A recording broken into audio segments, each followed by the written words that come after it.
নং ধুমাৰপাথাৰ গাঁও পঞ্চায়তৰ অন্তৰ্গত ধুমাৰপাথা ৮ নং খণ্ডত ৰাব্বুল হুছেইন পিতা আইনাল হক তেখেতৰ ঘৰ আজি সম্পূৰ্ণ জুইত যা গৈছে। ৰাতিপুৱা ৰাব্বুলৰ ঘৈণীয়েক আকস্মিকভাৱে অসুস্থ হৈ পৰে। অসুস্থ হোৱাৰ পিছত ৰাব্বুলৰ দেউতাকে তাইক লৈ শালবাৰী আদৰ্শ মেডিকেলত লৈ যায়। তাতে লৈ যোৱাৰ অলপমান পিছতে ঘৰত জুই লাগে। জুই লগাৰ পিছত আমি ৰাইজৰ ফালৰ পৰা আহি চাওঁ ঘৰটো সম্পূৰ্ণ জুইত যা গৈছে। ইতিমধ্যে আমি ফায়াৰ ব্ৰিগেডত ফোন কৰিছিলোঁ। ফোন কৰাৰ পিছত সিহঁতে আমাক ৰিপ্লাই দিছিলে, কিন্তু 1 ঘণ্টামান পাছত ফায়াৰ ব্ৰিগেড অহাৰ কথা কৈছে। কিন্তু ইতিমধ্যে ঘৰটো সম্পূৰ্ণ যা গৈছে। আমি ৰাইজৰ ফালৰ পৰা পানী যেনেকৈ পাৰোঁ জুইটো নুমাইছোঁ আৰু ঘৰত ভিতৰত যিমানখিনি নথি পত্ৰ আছিলে, গহনা আছিলে, আপোনাৰ পালচাৰ বাইক আছিলে, ফ্ৰিজ আছিলে, টিভি আছিলে, ইনভাৰ্টাৰ আছিলে। ৰাব্বুলে ঘৰত নাছিলে, ই বেলেগত থাকি আপোনাৰ গাড়ী চলায়।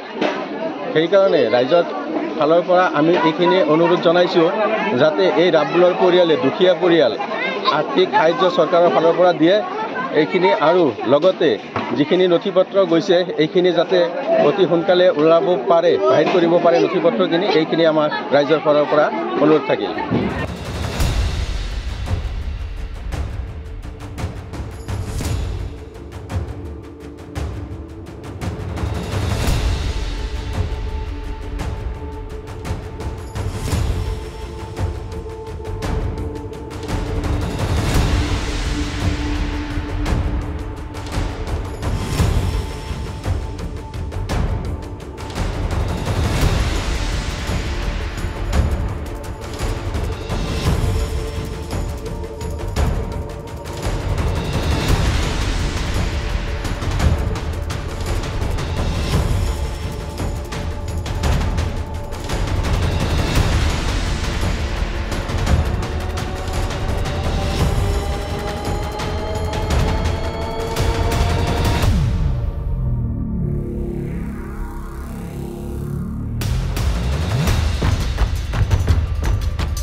আপুনি চাই আছে ND24, সৰ্বশ্ৰেষ্ঠ নহয়, সৰ্বোত্তমৰ দৌৰ।